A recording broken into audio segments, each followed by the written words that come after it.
Bienvenue sur Binous USA, Binous. le podcast qui vous propose une critique de bière US chaque semaine. Des bayous louisianais, nous vous délivrons nos coups de cœur, conseils pratiques et l'expression cajun de la semaine. Un podcast à consommer Sans modération.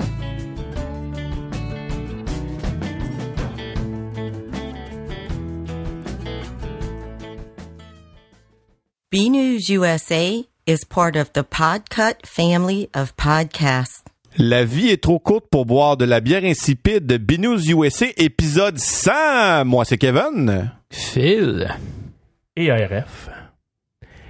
Donc, on est maintenant avec Binous. Question de vous divertir. Effectivement. C'est épisode 100, là, mais mettons plus 99 pour le voler le 100. Là. Ils sont même pas là en plus. Ouais, vu qu'ils sont pas là, on peut rajouter 1.5. Bon, ouais, non. Bon, fait qu'épisode 99.5. Oui, ça va être ça le titre. Ben oui, en fait, Pat a eu des problèmes techniques, puis il a pas été capable de faire un épisode cette semaine, fait qu'on s'est dit on va le faire à sa place. Hein? Parce que nous, entre la vie de job de fou, de travailler dans une microbrasserie, puis la vie de parents, puis la vie de jonquiarien. De jonquiarien. On a en masse de temps pour faire 2 épisodes par semaine. C'est un manque de professionnalisme flagrant de la part de Binous. Effectivement. Ceux qui nous ont pas reconnus, en fait, on est les 3 hommes des tavernes de l'âge de bière. Puis ça nous tentait de faire un épisode de Binous USA. Alors, on salue tous les auditeurs de Binous USA. Bienvenue à ce 99.5e épisode. On va essayer de faire ça propre. Ouais. Fait que attendez-vous à moins de blagues crues, moins de jeux... Non, pas moins de jeux de mots poche de la part de RF. Il risque d'en avoir un peu plus. Oh ben, bonne nuit, vous me réveillez tantôt et on aurait fini. Bon, ça y est, il m'a déjà volé ma première joke. Bon, va falloir qu'on trouve un moyen pour résorber tout ça.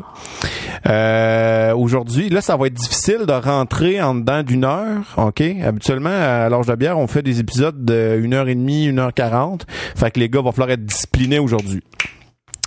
Pat, Pat, il va être... sinon, on va décevoir Pat. Les gars, qu'est-ce qu'on aurait à raconter comme brève cette semaine pour ce 99.5e épisode? Ben, moi, j'ai goûté une nouvelle microbrasserie cette semaine. Oui. Évidemment, elle est située au Québec, donc ne soyez pas surpris. Ça s'appelle la microbrasserie Contrebande. J'ai pas tant flashé sur le design des canettes, mais j'aimais beaucoup le nom de la microbrasserie, puis je me suis dit, un nom aussi inspiré ne peut être que vraiment bonne. Puis ils ont pas de nom de bière, puis ça aussi, j'aime ça des fois. T'sais, c'est quoi le nom de la bière? C'est la Brut IPA. C'est quoi le nom de l'autre bière? C'est la Red Ale. C'était une Irish Red Ale. Tu sais, c'est ça le nom de la bière. Le nom de la bière, c'est le style de la bière, finalement. Exact. Ah. Exact. Puis la Brut IPA m'a vraiment beaucoup impressionné. Elle me rappelait les... tu sais, j'avais un buzz de Pale Ale, là pas long. Ben, ça me rappelait un peu mais oui, c'est une PLL, mais en tout cas... ça, c'était bizarre. Mais bref, j'ai bien aimé. Je trouvais que c'était une bonne Brut IPA d'entrée de gamme, mais pas trop amère. Puis c'est pas un jus de fruits. C'est comme un bon équilibre entre les deux. Fait que j'ai vraiment beaucoup apprécié ça. Genre, c'est un rachat, c'est sûr. Fait que je trouvais ça cool. Fait que Contrebande, la Brut IPA, excellent choix. J'ai vraiment apprécié. Merci RF. Phil, une brève. Cette semaine, l'entité qui s'occupe de la récupération des canettes au Québec a décidé de statuer que toutes les enveloppes de plastique qui font office d'étiquette sur les canettes seront bannies à partir du 1er mars 2021. Donc, les gens doivent trouver d'autres façons. Fait que ce qu'on appelle, mettons, des sleeves, là, fait qu'ils prennent un plastique puis ils font comme le coller... sur la canette, il faut que ça change. Fait qu'ils les étiquettes vont être encore permises? J'imagine, pour probablement encore un certain temps, jusqu'à ce qu'ils statuent qu'ils en veulent plus aussi. Là. Fait qu'il va rester juste... que le gouvernement vient d'aider les brasseries à acheter les étiqueteuses, ça serait peut-être un peu méchant. Ouais, effectivement. Bon, merci, cher gouvernement. Ben, en fait, je pense que c'est le côté aussi économisons le plastique. Là. Ils veulent éliminer les plastiques. Je pense que c'est ça aussi. C'est le plastique à usage unique qui veulent réduire le plus possible. Exactement. Fait que c'est une initiative. OK. C'est provincial ou fédéral comme réglementation? Tu sais-tu? Provincial, c'est Recycan qui décide. Ah, OK. Fait que c'est au niveau du gouvernement du Québec. Québec. Puis, ouais. On sait-tu si dans les autres provinces, ils font déjà ça ou... Non, on est le seul endroit au monde qui nécessite des particularités de même. Bon, ben on va dire qu'on est avant-gardiste. J'aime ton sarcasme. J'essaie de chercher le positif là-dedans. Moi, de mon côté, ma brève, en fait, hier, a eu lieu, dans le fond, le release d'une collaboration historique qui se trouve à être une en fait, il y a eu 2 bières de collaboration qui ont été faites avec la microbrasserie La Voie Maltée, que Pat aime tant, et Opéra, qui se trouvent toutes les deux sur la rue Saint-Dominique à Jonquière, dans la ville où je réside. Pour comprendre un peu le contexte de pourquoi c'est une collaboration historique, c'est que un des copropriétaires de la microbrasserie Opéra est un ancien brasseur de La Voie Maltée. Et d'après ce que j'ai cru comprendre, étant donné qu'il a parti sa propre microbrasserie à quelques minutes à peine de sa microbrasserie originale où il travaillait, ça a comme créé un petit froid entre les 2 établissements. Et dernièrement, je vais le dire parce que c'est quand même pas un secret, l'ancien brasseur de Opéra s'est fait un petit peu... il est parti de l'entreprise, OK? Et ça a fait en sorte que les 2 microbrasseries se sont réconciliées. Et à la place et en plus de se réconcilier, ils n'ont pas fait une, mais 2 collaborations. Finalement, ils ont fait 2 bières sûres qui titre 4 degrés. Puis c'est une bière sûre qui a été fermentée dans du mac de raisin rouge et une autre, puisque bon, il y en a une qui est faite chez Opéra, qui est la sûre au mac de raisin rouge, et l'autre c'est encore une sûre mais au mac de raisin vert. Fait que t'as comme 2 bières sûres, un peu avec la même recette, sauf que sont fermentées avec des plures de raisin de différentes couleurs d'un vignoble de la ville de Jonquière. Puis hier, j'ai eu l'occasion d'aller goûter les 2. J'ai fait les 2 places. Puis je tiens à dire que c'était une bière qui était super rafraîchissante. J'aimais beaucoup le petit côté pépin de raisin, le petit côté fruité de la rouge. Puis après ça, il y avait plus le tanin, puis celle de la Voie Maltée qui était sur le raisin vert.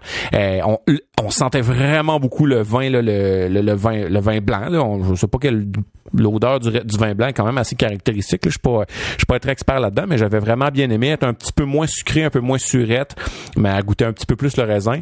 Puis la version Opéra qui était au vin rouge était un peu plus acide, un peu plus sucré, puis était plus axée sur le tanin. Fait que j'ai trouvé que c'était une belle idée de faire 2 collabos en même temps à 2 places différentes.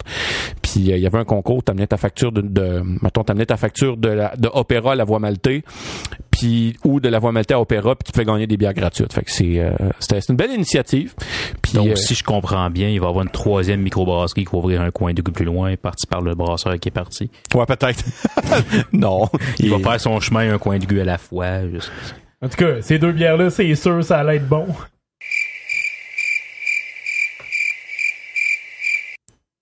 Sûr. on fait juste pas la rire, sérieux, je l'avais anticipé qu'il était pas bon, puis c'est ce qui me faisait rire, je pense. Voilà. C'était de toute beauté. Messieurs, nous dégustons une bière aujourd'hui pour cet épisode de Binous USA 99.5. On est allé avec une bière, pas une bière québécoise, parce qu'on voulait que les auditeurs de Binous USA puissent mettre la main facilement sur la bière qu'on allait déguster. Fait qu'on a pris une bière quand même très internationale. Phil, je te laisse la présenter. Eh bien, il s'agit de la Chimay avec l'étiquette couleur bleue. Donc, c'est une bière brune extra forte à 9% d'alcool, 9 degrés. C'est une bière dont la recette a été inchangée depuis qu'elle a été établie par le père Théodore en 1862. Et c'est seulement à partir de après la Deuxième Guerre mondiale, je pense que ça a vraiment commencé à donner un petit boost aux bières belges et qui ont commencé à exporter un peu partout. Chimay, qui est une bière d'abbaye trappiste. Ouais. Trappiste, qui est une certification quand même intéressante. Puis il y en a quoi, une 12aine, je pense, dans le monde? Et on dit bien père trappiste et non père trapéziste. C'est pas la même chose. On aimerait saluer Richard Grayson dans le passage. Pourquoi Richard Grayson dans le passage? C'est Robin. Dans Batman. Les parents étaient trapézistes et qu'ils sont morts à cause de ça. Tu comprends pas les références de bande dessinée? Non, pas tout le temps. Ah, c'était je m'excuse, il s'appelait un défaut. Fait que, voilà. Puis on dit qu'à titre à 9 degrés, c'est ça? Ouais, c'est quand même fort. Ben, d'habitude, on en boit 3, nous, à l'épisode, hein. Fait que je comprends qu'on y aille, c'est du fort. Ouais, à l'âge de bière, d'habitude, on boit 3 bières. Puis là, vu qu'on veut rentrer dans 1 heure, on en boit une seule. Hein? Fait que ça devrait être assez. On devrait être assez chaud d'air. Petite bouteille, hein? Format petite bouteille, là, 330 millilitres, soit 33 centilitres pour les Européens. Parce qu'elle est disponible en plusieurs formats, dont le 330, mais il y a aussi le 750 que nous on a. Il y en a d'autres formats. Je pense que ça monte jusqu'à 3 litres aussi. T'as-tu le format, t'as-tu la grande cuvée ou t'as la classique? C'est marqué Grande Réserve. Ah, ok, on n'a pas la même bière. Un coup d'eau. Moi, une chimée bleue, c'est une chimée bleue, là. J'ai pris ce qu'il y avait dans la tablette. Ok, c'est Phil qui l'a acheté, mais. C'était ce qu'il y avait dans la tablette.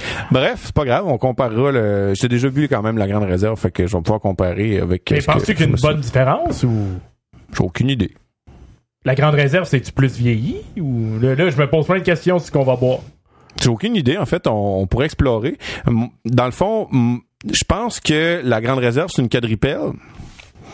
Une bière de Belge quadruple. Puis une Dubel. Hey, ça serait plate.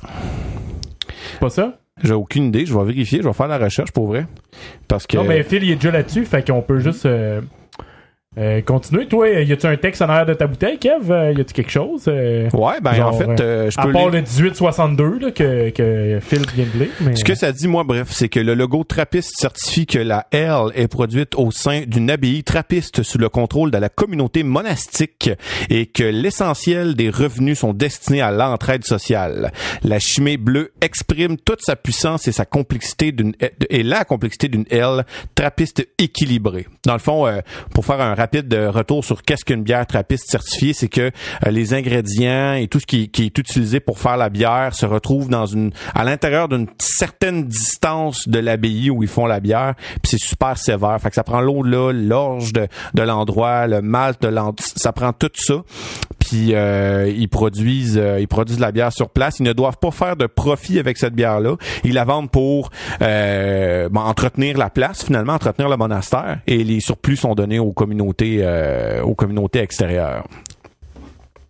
C'est quand même chouette, là. C'est comme une bière communautaire. Ben, en tout cas, pour aider la communauté, si je comprends. C'est la même bière, hein. C'est juste parce que c'est des formats différents. Ah, OK. Ils ont bâti Grande Réserve. À cause de la grosseur de la bouteille. Non. Ah. Ça revient au fameux... parce que ça, c'est un combat qui est loin d'être terminé aux États-Unis, à ce que j'ai pu comprendre en écoutant nos chers amis de B-News USA. Semblerait-il que la canette est comme signe de bière, de macrobrasserie ou de grande consommation. Alors, toutes les microbrasseries, ou la plupart, sont très, très, très souvent en bouteille, parce que ça... Je sais pas, ça l'inculque une espèce de... Ah, tu sais, je bois de la microbrasserie, puis tout ça, alors qu'au Québec, on est pas mal sa canette quand même. De plus en plus. Pas mal. Ouais, puis en fait... On est surtout très, très stické sur la qualité du produit. Ouais. Puis étant donné que la canette permet une stabilité plus longue du produit, c'est ça, puis dans la dernière année, là, tu sais, juste depuis qu'on fait l'épisode, là, je me rappelle, parce que là, je vais plus souvent chez mon détaillant de bière, tu sais, je me rappelle plein de j'ai le goût de dire liquidation de produits, c'est pas ça, mais là, il est vraiment pas cher parce qu'ils tombent sa canette puis ils veulent tout liquider ce qu'ils ont de bouteilles pour pas que ça revienne, tu sais. Mm-hmm. Pis tu sais, je n'ai vu au moins 3 ou 4. 3 ou 4 microbrasseries, là. Ça, c'est juste ceux-là que j'ai vus, là. Fait qu'il y en a plein qui font le mouvement. Fait que bref, nous, la canette est vraiment commune. Par contre, faut dire que si c'est refermenté, tu peux pas refermenter en canette. Donc, faut que ce soit en bouteille. Comme ici, c'est un produit refermenté en bouteille. Ouais, les bières belges une bière belge en canette, je suis comme pas convaincu que ça aura le même résultat. Je sais pas. C'est pas refermenté en bouteille, c'est tel que tel. C'est des produits qui ont des très bonnes capacités de conservation. Ouais. Surtout aussi foncé, aussi haute en alcool que celle-là. La Grande Réserve, c'est quelque chose... Je pense qu'à la base, elle avait été développée pour les faire une bière de Noël. Très épicée, très sucrée, très dessert, mais ça a une capacité de conservation moi, je dis que très bien développée. J'ai remarqué que sur la bouteille, sur l'étiquette, il y a des guides d'utilisation. eux, ils recommandent, il y a un X sur un verre de gueuse, donc on ne peut pas utiliser de verre de gueuse pour boire ça. Ça prend un verre de type calice. Et c'est ce que j'ai. J'ai pris mon verre de lef pour l'occasion. Et moi, j'ai une tulipe, je pense que ça va faire la job. Ouais, ça va faire. Et ballon, ça fait très bien. Il y a aussi un X sur la bouteille qui est versée sur le côté. Dans le fond, faut pas la tenir à l'horizontale. Et cette bouteille-là est à l'horizontale. Ça doit faire presque un an. Fait que je sais pas quel impact que ça pourrait avoir sur le résultat. Ça peut avoir mangé un peu le bouchon puis avoir annulé un peu le côté qui absorbait l'oxygène sur le bouchon.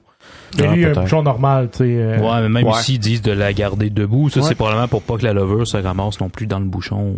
Moi, j'ai une capsule, puis vous autres, vous avez un bouchon de liège. Exact. Ouais. Fait que c'est le moment d'écouter ce précieux liquide.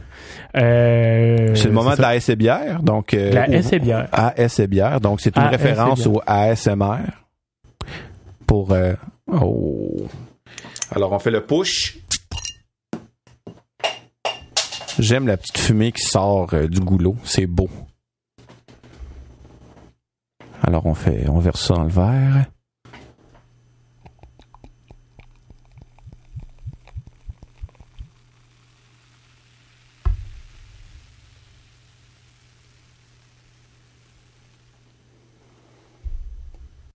Excellent. Ça ressemble à ce que je me souvenais de la Grande Réserve. Puis comme tu disais, Phil, je pense que c'est vraiment la même affaire. C'est juste la bouteille. Je trouve que la bouteille que j'ai, la petite version, elle a l'air moins prestigieuse que la grande bouteille qui indique Grande Réserve. Là, t'sais. Moi, c'est vraiment une petite bouteille là, qui a l'air d'être faite pour la consommation de table seule. Tu bois ça tout seul, tu la partages pas. Moi, j'ai facilement 3 doigts de mousse. C'est une mousse très généreuse. Moi, elle a pas. Je pense que j'ai été poli avec quand je l'ai versé. Non seulement cette mousse-là est un bon 3 doigts, mais en plus, je pense que je l'ai vu donner $20 à un passant. Généreuse en tabarouette. Très, très généreuse. C'est drôle parce qu'on peut faire des blagues de François Pérusse puis la majorité des auditeurs français comprendront pas. Fait qu'on n'aura pas de l'air d'une gang de copieurs. Mais ouais, belle mousse. Très, très belle mousse. Une robe foncée, écoute... avec un certain dépôt de levure dedans, là, on le voit très bien, puis très active au niveau de la carbonatation. Donc, c'est cool quand même. La mousse tire un peu sur le côté brunâtre légèrement. Un peu, presque mocha léger ou latte en tout cas. Latte, je parle du café. La bière est vraiment un foncé, au beau brun très très foncé. Puis on voit les particules, on voit que la bière elle a de l'air très consistante, là, elle est super opaque, mais il y a vraiment, on voit les particules de levure à l'intérieur qui se promènent. On a quasiment l'impression qu'il va falloir la croquer. Au nez, c'est complètement incroyable. C'est fruits confits. Là, il faut sortir des espèces faut sortir des espèces de mets genre super obscurs que Stéphane dirait pour comparer l'odeur de ses bières. Ça sent le pâté chinois. La poutine canard confit. On sent très bien le côté phénolique des levures belges. Oui, vraiment. Je pensais à ce mot-là aujourd'hui. Phénolique. J'ai pensé toute la journée, je sais pas pourquoi. Je voulais te le partager. En fait, j'ai comme mélangé ce mot-là avec le goût d'ail qu'on parlait. Là. Ouais. Puis là, c'est-tu ça le mot? C'est-tu phénolique ou non? Non. Tu sais, le côté fort de l'ail là, ou de l'oignon. Je me rappelais plus du nom. Puis là, c'est-tu phénolique? Là, je pensais à ça. Fait que, bref, je voulais C'était pas phénolique? C'était quoi? Je me souviens. Ça, c'est juste une flaveur. Hein. Ouais. Je pensais qu'on avait mis un mot dessus. Je pense qu'on l'a jamais trouvé, en fait. En tout cas, peu importe. On a trouvé la source qui était un houblon utilisé. Ouais, effectivement.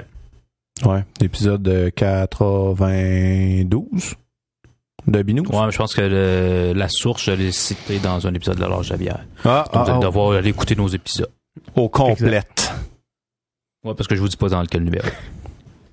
Pour vrai, j'adore l'odeur de cette bière-là. C'est vraiment super. C'est pesant, c'est lourd. C'est un nez qui est vraiment... ça sent le gros malt. Ouais, épicé aussi. Épicé aussi, ouais. Puis, on dirait qu'il y a comme une touche de poivré qui me chatouille le nez. Moi, j'aime beaucoup boire épicé, mais je fais rarement les deux en même temps. C'est pas poli. Ce coup-ci, c'est dans le même verre. Ah. Oh, shit! Vous êtes en feu, les gars! Le nez, en tout cas, il est très alcooleux. Ça sent l'alcool. Oui. Vraiment. La chaleur te monte au nez. Ça dégage une chaleur assez intense. Mais pas... Ça sent pas la vodka, là. Ça sent pas l'alcool pur, là. Ça sent un alcool vraiment plus sucré, plus doux. Quelque chose un peu comme comme un alcool enrobé, là. Une liqueur ou quelque chose, là, comme c'est un liquoreux. Grand Marnier ou quelque chose comme ça. Ouais, ça sent plus l'alcool de liquoreux, mettons, effectivement, qu'un alcool pur. De la vodka, c'est pas de l'alcool pur, mais en tout cas, on se comprend. Ouais. Un alcool fort, là, un alcool... Fait que, moi, j'ai goûté. Ouais, bonne dégustation, messieurs. On n'a jamais fait de cheers cette année, je pense, encore dans saison 2. Fait qu'on commence ça à Binou. Oh yeah! Moi, je cheers encore tout seul dans mon coin de pays. Ouais, ça, c'est le genre de bière, je pourrais la sentir puis juste passer mon temps à faire ça. Je trouve qu'elle sent vraiment bonne. C'est très chaleureux. Oh, mais la rétro-olfaction, elle est incroyable, là. Oh mon Dieu, attends un peu. Attends, il y a plein d'affaires. Il y a vraiment un goût d'orange caramélisé, là. Tu sais, quand tu fais sauter ta pleure d'orange, là, puis t'as fait vraiment caraméliser. Ouais, vraiment sauter le zeste, effectivement. Puis avec un côté d'alcool vraiment chaleureux qui ressort, c'est solide, là. Ah, c'est bon, man.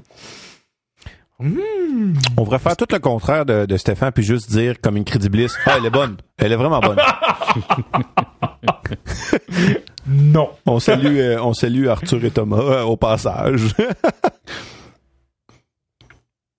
J'espère que vous avez aimé notre épisode invité avec eux. C'était cool.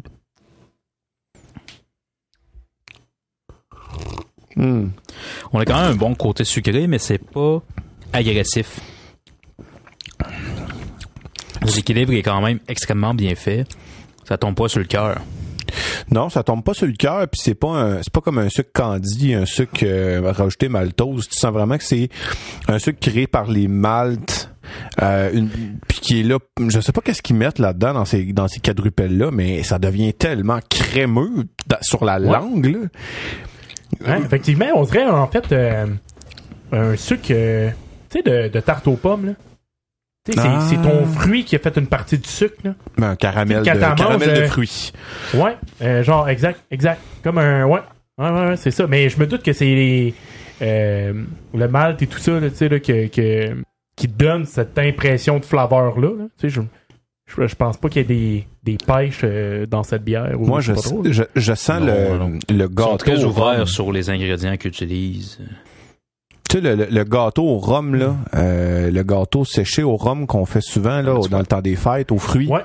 Je trouve que ça me rappelle ça. Je sais pas si en Europe, ils connaissent ce type de gâteau-là, mais je sais pas c'est comment on parle des ingrédients. Là, j'ai la liste ici. Attends un peu, on a les ingrédients. Qui dit eau, malt d'orge, sucre, amidon de blé, houblon, levure et écorce d'orange amère. Fait qu'ils rajoutent du sucre là-dedans, là, direct. Mais tu sais, le goût d'orange, c'est le sucre de... Ils disent amidon de blé, donc ça doit être parce qu'ils utilisent du blé pour faire aussi dans leur recette. Mais ils n'ont pas le choix parce que faut que ça soit cultivé sur place. Ils peuvent pas prendre des éléments extérieurs pour les ajouter dans la bière. Fait que c'est le sucre du malt du blé. Okay. Fait qu'ils ils ont quand même décortiqué le malt de façon assez impressionnante. Là. Fait qu'il y a du malt de blé et du malt d'orge. Le blé, souvent, ça va donner une texture quand même assez opaque à la bière. Je le sais que c'est passé depuis un bout, là. Mais avoir une copine qui triperait à la bière, là, je trouve que c'est une excellente bière de Saint-Valentin. Dans le sens où, tu sais, pour finir la soirée, là, tu sais, t'es rendu au dessert, pis là, tu jases de tout et de rien, pis là, t'es comme avec ton petit verre, pis tu bois ça, pis t'es à la bonne température, pis tout ça. Phil, elle sortait-tu du frigo quand je suis arrivé? Sûrement pas. Ben, quand t'es arrivé, je l'ai sorti, mais le temps qu'on se prépare et tout, okay. Elle a eu un bon... Je trouve vraiment que... Ben là, elle se réchauffe, là. Je sens déjà que mon verre se réchauffe parce que j'arrête pas de le tenir. Je trouve vraiment que le goût, on l'avait peut-être un petit peu trop fraîche au début, mais je trouvais vraiment qu'elle était proche. J'aime mieux la boire un petit peu plus fraîche au début, puis qu'elle se réchauffe tranquillement, là. Je trouve vraiment qu'elle a un bon goût, puis j'adore la texture de cette bière-là. Je trouve que la carbonatation attaque ma langue, mais de façon agréable. Il suggère entre 10 et 12 degrés pour la boire. Puis c'est généralement le cas pour les bières fortes comme ça, des bières goûteuses. Effectivement. Un peu comme, je pense que c'est les stouts que je connais qui sont un petit peu plus chauds, là, qui peuvent monter jusqu'à 13 ou 16 degrés. Stout impérial. Stout impérial, ouais. Mais ce qui est cool en prenant une bière comme ça, froide, puis en la dégustant lentement, c'est que on dirait que chaque saveur se révèle une à une avec la température qui réchauffe. Ça permet de mieux les déceler, de mieux les identifier. T'sais. Ça permet aussi de mieux identifier les défauts. Ouais. Si défaut il y a. Ou si ton palais est assez développé pour le détecter, tu sais. En même temps, moi je pourris là-dedans. C'est genre j'aime ou j'aime pas. Là. Celle-là, comment tu trouves? Celle-là, mais c'est un rachat, c'est sûr. Ben attends, c'est sûr. Je vais rarement... faut comprendre qu'au Québec, nous on a une société des alcools qui gère l'alcool. Fait que il y a des bières comme ça d'importation, tu sais, généralement les détaillants ont très peu de bières d'importation autres. Je dis pas qu'ils en ont pas, mais ils en ont peu. Ça commence. Il y a souvent la SAC. Ouais, effectivement. Il y a souvent ce qu'on appelle la SAC, là, la SAQ. Donc qui a la Société des alcools du Québec. Qui a une plus grande éventail de bières. Fait que là, moi je vais rarement. Fait c'est parce qu'en théorie, tout ce qui est importé doit passer par la SAQ. Ouais, effectivement. Ouais. Ben, tout ce qui est importé passe par la SAQ. Ouais. Il y a juste des agents qui font le lien entre les deux. Doit passer par là. Fait que, tu sais, au Québec, si jamais vous passez, puis que vous cherchez des bières belges, vous cherchez des bières allemandes, vous cherchez des bières extérieures au Québec, à part, mettons, les bières commerciales de macrobrasserie, là, c'est à la SAQ qu'il faut aller. Non seulement il faut aller à la SAQ, mais il faut pas s'attendre non plus à avoir une grande sélection. Puis ça, c'est un peu ce qui est dommage, parce que oui, il faut que les importateurs passent par la SAQ, mais sont pas nécessairement équipés pour entreposer des bières, parce qu'on sait que la bière, c'est un breuvage qui est très fragile à la conservation. Puis les SAQ au Québec, si on les compare, disons, aux LCBO ontariennes, c'est des petits frigos, souvent c'est sur les tablettes, en dessous dans des armoires, tandis que la LCBO en Ontario, ils ont des grands frigos là, qui sont des pièces entières, puis eux sont capables d'avoir, ou du moins ils ont souvent plus de bières étrangères, tandis que nous, ben on va à la SAQ puis on croise les doigts en espérant trouver... Faut dire qu'il y a quand même une espèce de préconçu dans l'univers un peu de l'alcool au Québec qui dit que la bière est quand même un alcool un peu plus populaire. Ouais, un peu plus peuple. Ouais, qui est plus bas que le vin ou les spiritueux. Donc, c'est sûr que la SAQ se spécialise plus dans les vins et les spiritueux. Ouais, c'est vrai. C'est 90% de l'inventaire. T'sais. C'est énorme. Même plus, c'est pas 99%, puis il y a 1% de bière à l'arrière. Donc, c'est il y a les forts, il y a le rhum, il y a les scotch. C'est pour ça que je suis plus spiritueux. Ouais, puis en même temps, tu sais, la SAQ reflète, je pense, une bonne partie.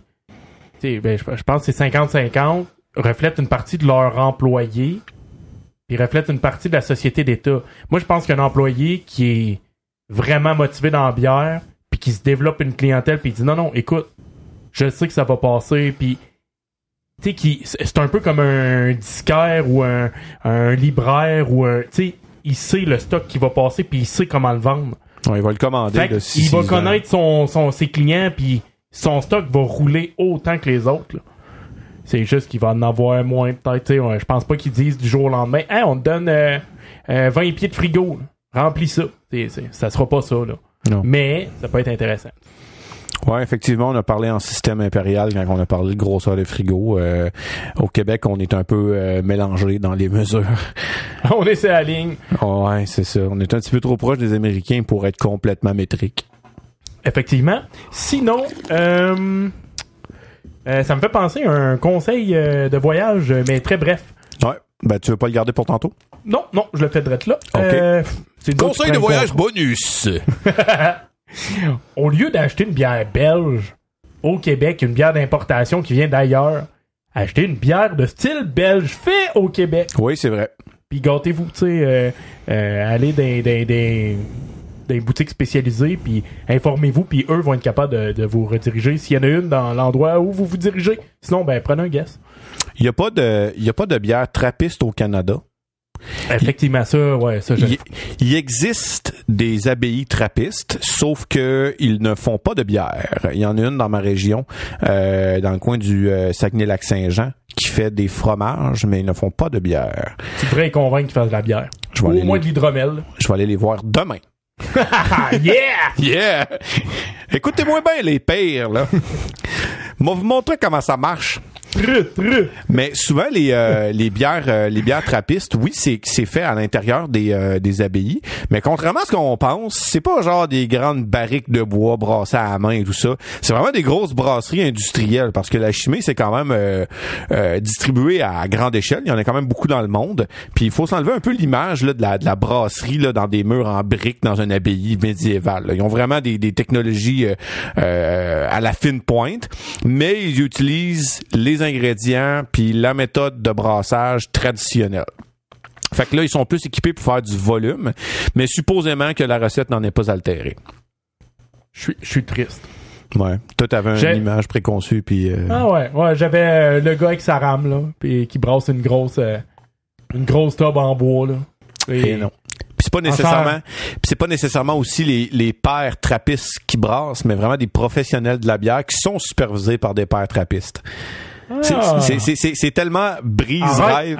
Arrête de briser mes trucs, là. Arrête, tu brises tout ce que je voulais. J'imaginais ça avec une espèce de tu sais, tous les gens qui travaillent, là, c'est tous des moines, genre tibétains, puis ils font des genres de chants de moines tibétains. Puis là, je trouvais ça fucking cool dans ma tête.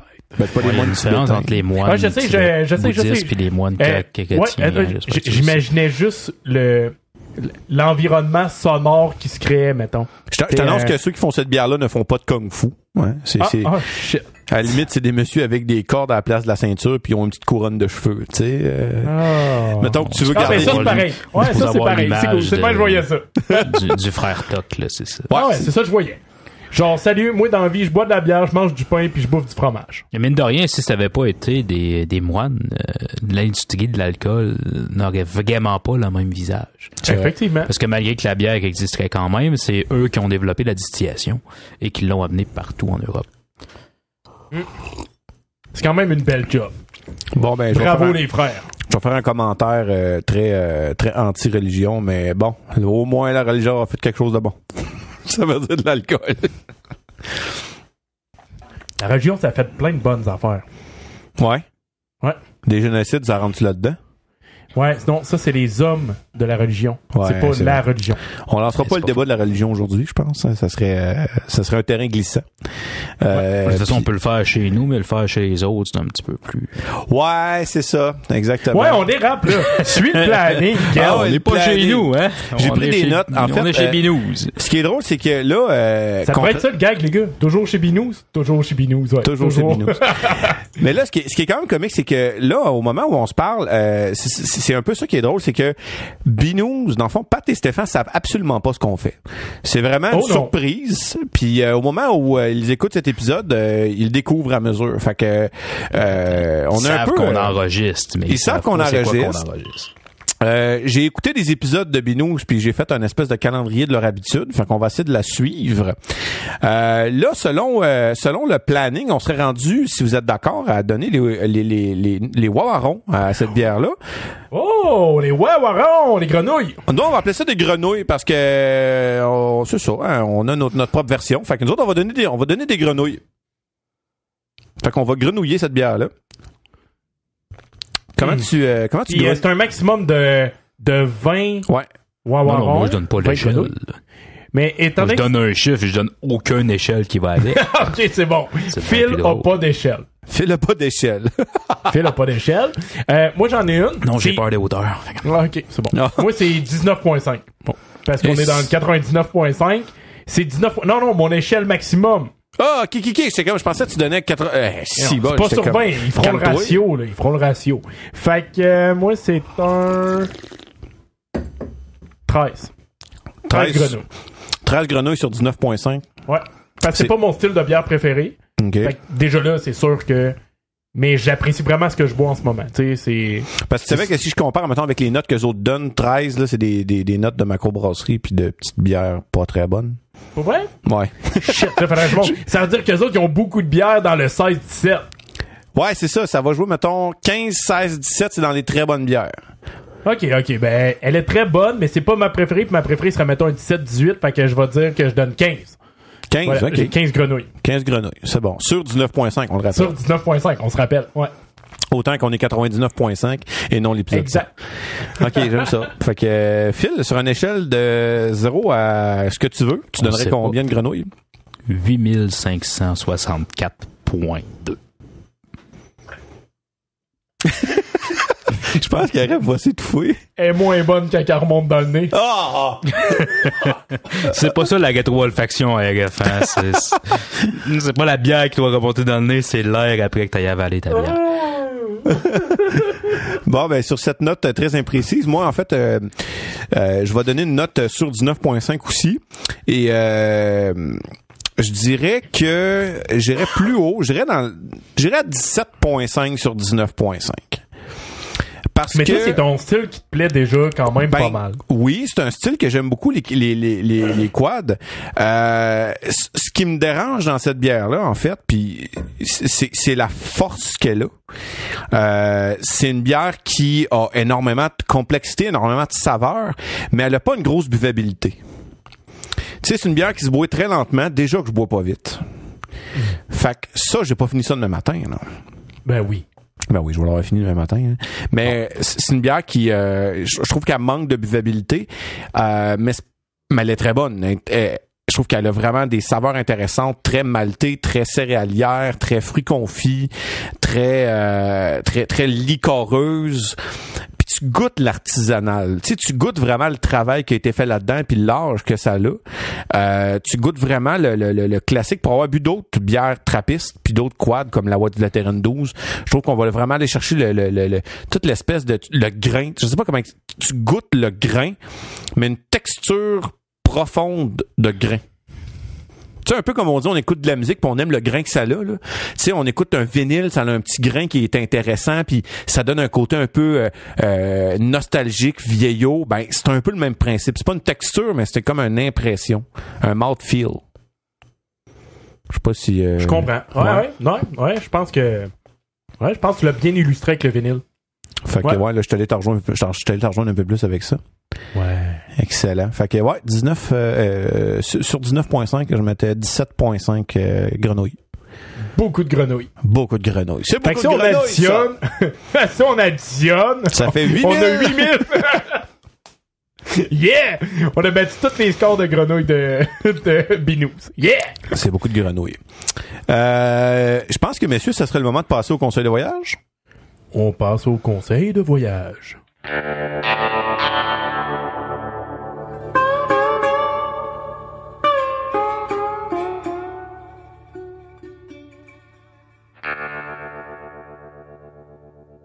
Alors, aujourd'hui, pour le conseil de voyage, contrairement à Pat et Stéphane, qui habituellement prennent une pause pour boire de la bière, nous, on est des hommes forts et on boit la bière pendant qu'on fait autre chose. Alors, on va faire le conseil de voyage en continuant à boire cette fameuse chimée bleue. On peut faire du multitâche ici. On va faire du multitâche. Alors, je commence mon conseil de voyage en buvant ma bière. Alors...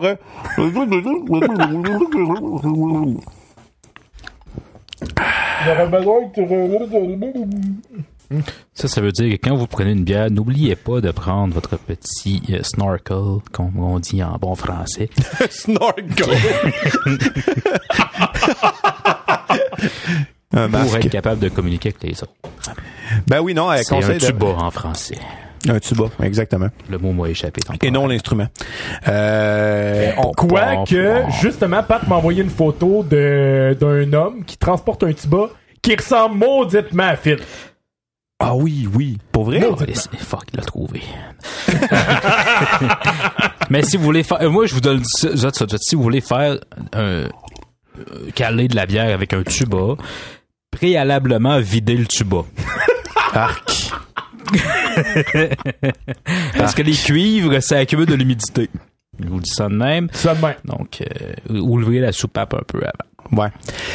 Les conseils de voyage cette semaine, messieurs, en fait, on va vous faire une espèce de comparatif entre certains faits qui sont comparables. Des différences entre le Québec et la France. Si jamais vous vous adonnez à voyager au Québec, pour pas que vous soyez étonné de certaines choses. Puis il y a quand même certaines similarités avec les États-Unis. Similitudes. Ouais, j'étais allé loin avec mon nom, j'ai comme mis trop de Similaritude. Ouais, je pense même pas que ça existe. Non, je pense que ça existe pas non plus. C'est comme le pâtifrice, ça existe. C'est comme le pâtifrice, mais ça, c'était hot. Le pâtifrice! Ben, j'étais vraiment fatigué, puis je voulais dire pâte à dents puis dentifrice en même temps. Fait que ça finit pâtifrice. Pâtifrice. OK. Mais, ouais, c'est ça. Fait que bref, ça existe pas encore, mais je travaille là-dessus. Le premier conseil, on va vous en donner quelques-uns. Le premier va peut-être vous sauver la vie. Je penserais pas, là. C'est parce que il y a quelque chose de quand même important sur un certain détail. Si vous venez au Québec, premièrement en France, faut savoir que vos feux de circulation se trouvent avant l'intersection quand on est sur la route. Au Québec, ils sont de l'autre côté de l'intersection. Donc les feux tricolores, là. Hein? On parle des feux rouges, jaunes et verts. Là. On parle des feux. Arrête. Dépêche-toi. Arrête, dépêche-toi, vas-y. Arrête, termine ta manœuvre et tu peux y aller. Merci. Ouais, c'est ça. Donc, si jamais vous arrivez au Québec puis vous trouvez à prendre le volant, puis vous arrivez de la France, pensez à ça. Ça va vous prendre juste une fois, juste à y penser une fois, puis vous serez pas arrêté en plein milieu d'une intersection à vous faire klaxonnant par les chauffeurs qui sont fâchés autour. Parce que nous sont après, tu sais. Si vous venez en hiver, dites-vous aussi que les voitures au Québec doivent être munies de pneus d'hiver. Ouais. Doivent. Donc, assurez-vous que la voiture, si vous prenez une voiture, qu'elle ait des pneus d'hiver. Généralement, si vous louez une voiture, ça risque d'être équipé adéquatement.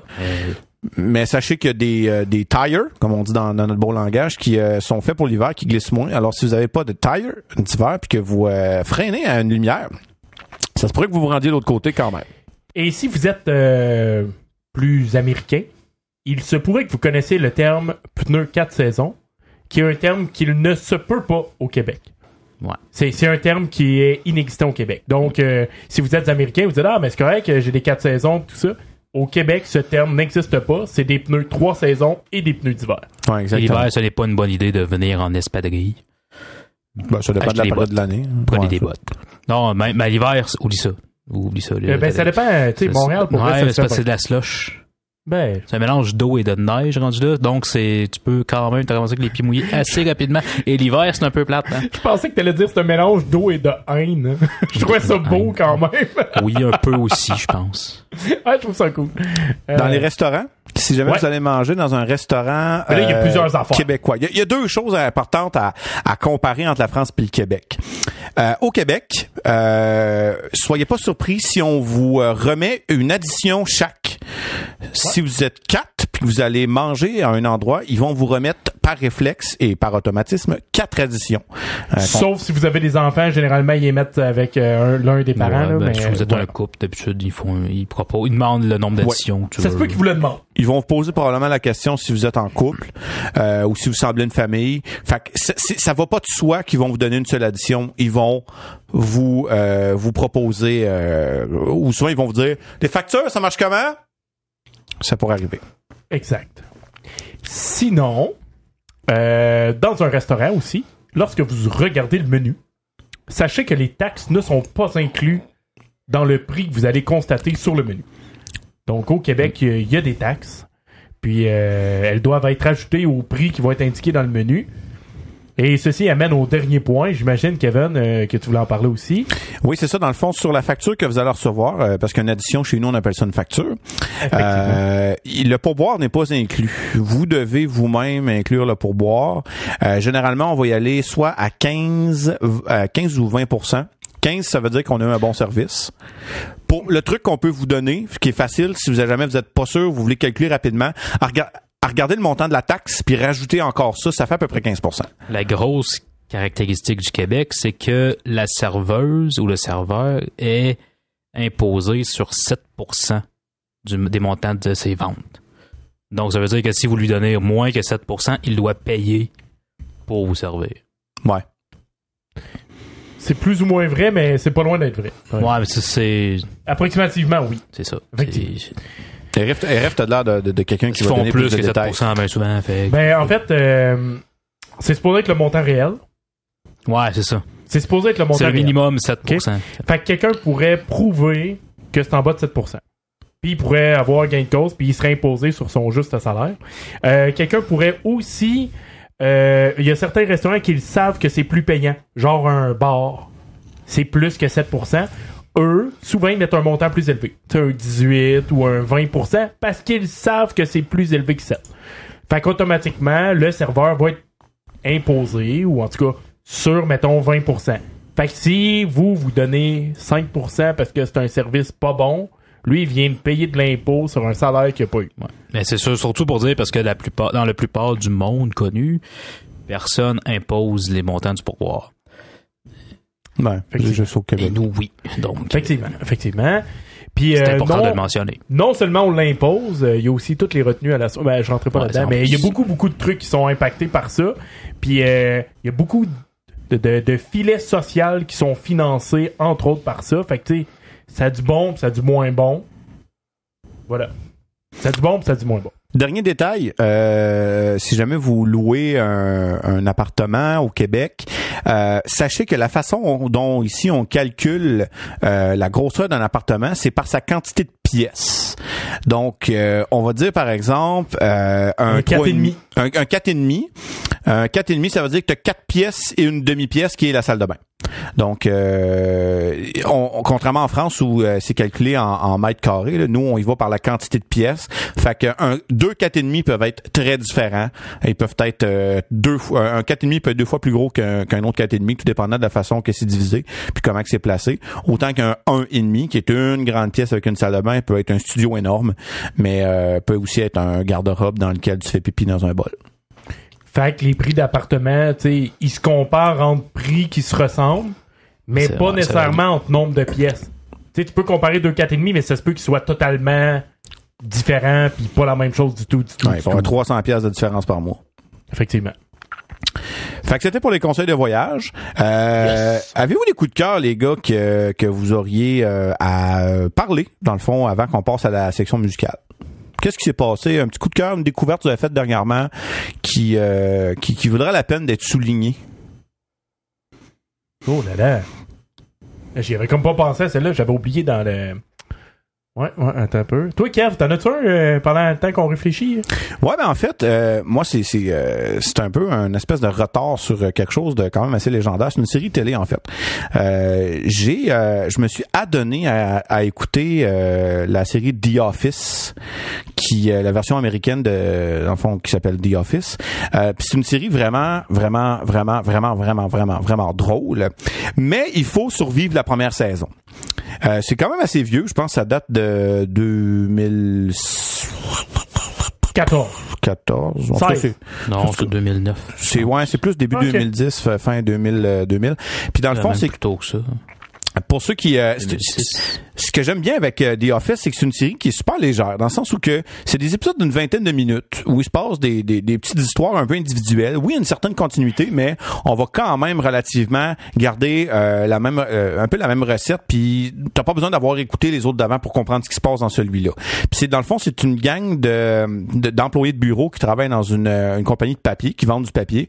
Puis ce que j'apprécie beaucoup, c'est que les personnages, en fait, c'est ce qui fait un peu le charme de cette émission-là, c'est que chaque personnage est un peu bizarre mais normal à la fois. Ils sont tous imparfaits. À leur manière. C'est ça qui est beau. Puis il y a vraiment, puis évidemment il y a le boss là, Michael Scott qui est un personnage qui est ma foi incroyablement cringe dans beaucoup d'aspects beaucoup de sens du terme. Puis mais si jamais vous vous adonnez à cette série là puis vous commencez à l'écouter puis vous l'aimez pas, c'est normal. Faut passer à travers la première saison qui va mettre un peu la table sur l'ambiance. Puis après ça on commence à s'intéresser un peu plus aux personnages puis aux gags qui ressortent autour de ça. Mais il faut vraiment survivre la première saison. Ça m'a pris au moins 6 mois passer à travers la première saison, écouter un épisode de temps en temps, d'essayer de me convaincre que ça va être la bonne. Puis à un moment donné, j'étais rendu à fin de la saison 1. J'ai commencé à accrocher, puis là, je suis parti comme un petit oiseau. Moi, mon coup de cœur, c'est la journée de neige aujourd'hui. Ah ouais, c'est vrai. C'est un coup aujourd'hui, journée de neige, c'est-à-dire qu'il neigeait tellement que les transports scolaires ont été annulés. Moi, j'appellerais ça un coup de pelle. On annonçait un 30 cm de neige accumulée. Effectivement. Puis plus c'est bourrasque de vent. Fait que même si tu pelles, tant qu'ils vendent, ça sert à rien. Je dis coup de cœur parce que à cause de ça, mon plus vieux avait pas d'école. Mon plus jeune, il avait de la fièvre. Fait que je restais à la maison avec les 2 enfants. Qu'est-ce que je fais quand je reste à la maison avec les 2 enfants?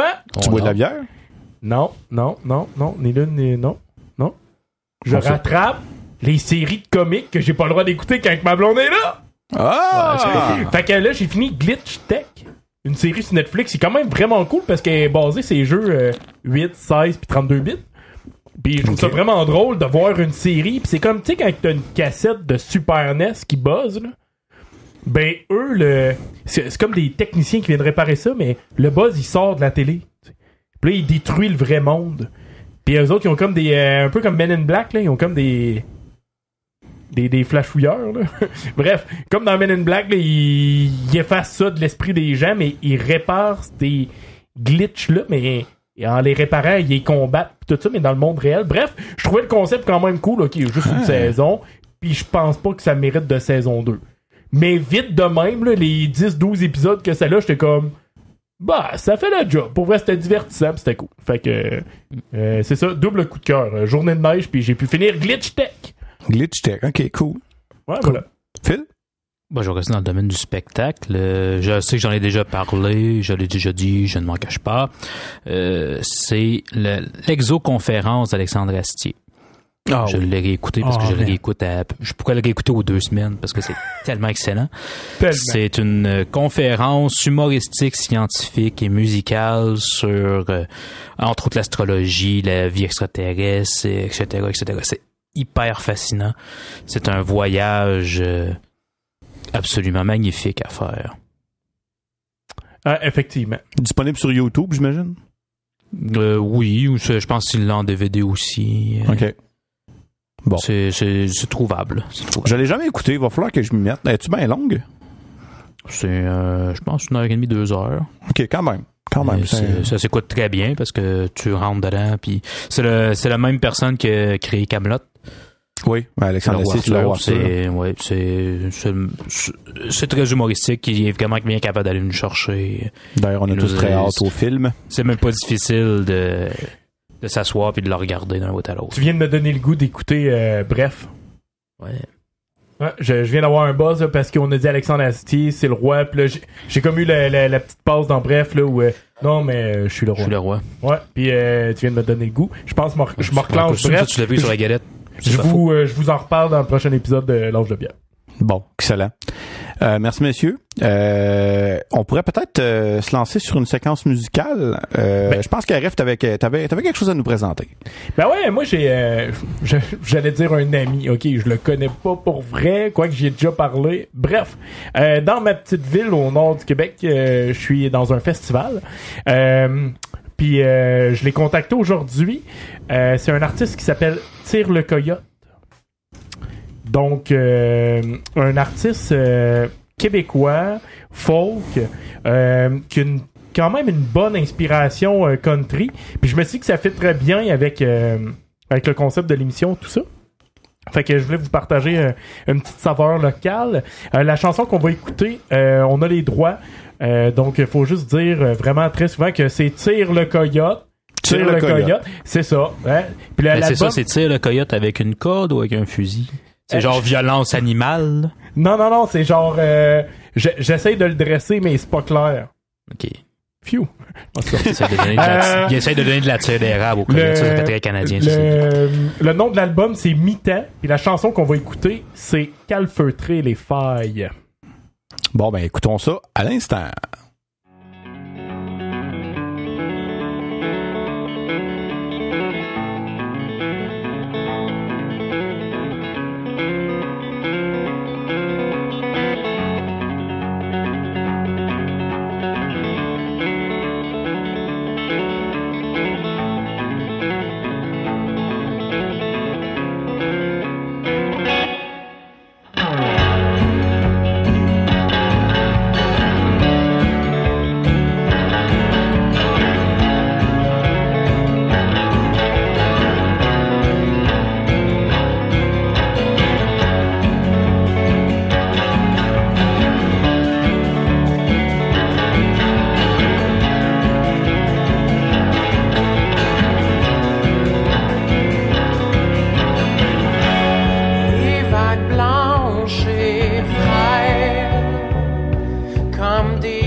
ça beau. J'arrête de crever pour la journée. La beauté, je l'empaille, le temps de calfeutrer les failles.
Alors, l'expression joual en fait, les expressions joual de cette semaine se rapportent un peu à la même signification.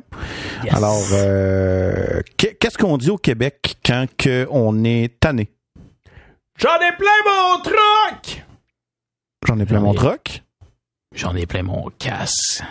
J'en ai plein mon casque, qui vient de casque. Donc, j'en ai plein mon casque. On dit aussi, j'en ai mon voyage. Un petit peu plus vulgaire, j'en ai plein le cul. Ouais, ça c'est vraiment... Là, on est vraiment rendu à un niveau d'être très, très, très, très tanné. Ouais, c'est vraiment... Ouais, fait que si vous entendez une de ces variantes-là, je pense que j'en ai plein mon voyage. J'ai mon voyage. J'ai mon voyage, c'est plus un étonnement, en fait. J'ai mon voyage. Ouais. Mais j'en ai plein mon troc, qui est un camion, en fait, là, un troc en anglais. Un camion, oui, c'est un camion. Fait que j'en ai plein mon troc. J'en ai plein... Je suis tanné, tu sais. Je suis tanné, c'est ça. On en a marre. Fait que je suis écœuré, tu sais. Je suis écœuré. Nous, on fait on raccourcit ça. Ouais, on fait une contraction. T'as pas exactement le temps de prononcer toutes les syllabes, t'es écœuré. Ouais, c'est ça. Exactement. T'es rendu tanné d'être tanné, tu sais. C'est ça. Je suis tellement tanné que je prononce même plus tout. Je taboute. Fait que c'était l'épisode 99.5 de Binous USA. Merci beaucoup, RF. Hey, merci Binous USA de nous avoir laissé prendre les contrôles de vos ondes, même si c'était, en tout cas, possiblement pas volontaire. C'est ça qui arrive. Merci Phil. De rien. Merci aux auditeurs qui nous écoutent. Ceux qui nous connaissent pas, OK? Ça fait arriver qu'il y en a qui nous connaissent pas puis qui fassent comme moi. On sait qui les 3 bozos du Québec qui sont dans mon émission de B-News USA?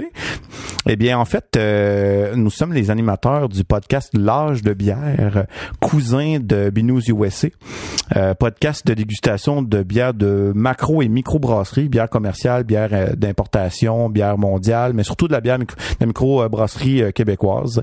On vous invite à nous écouter. Vous pouvez nous trouver sur Facebook, L'Âge de bière. On a un Twitter, @âgebière. On est sur Instagram, L'Âge de bière podcast. Vous pouvez nous écouter un peu partout. En fait, sur toutes les plateformes de distribution, Spotify, Google Play, Apple Podcast, les balados-diffuseurs Android. On vous invite à venir écouter nos épisodes réguliers. On est un petit peu plus... on se lâche un peu plus lousse dans L'Âge de bière. C'est un peu plus... on est un peu plus cru. Et si on s'est dit qu'on allait être tranquille ce soir en buvant une surtout bière. après 3 bières. Hein. Ouais, parce qu'on boit 3 bières aussi dans L'Âge de bière. Fait qu'ici, on est allé tranquille ce soir. On est avec une grosse bière. Puis juste avant, le mot de la fin de Phil, juste avant, si jamais vous êtes rendu à sa fin d'épisode, j'imagine que vous l'avez déjà compris, mais je vous fais un petit clin d'œil parce qu'on est clairement le 1er avril. Donc voilà. Phil, le mot de la fin. B-News. Ain't nothing turns me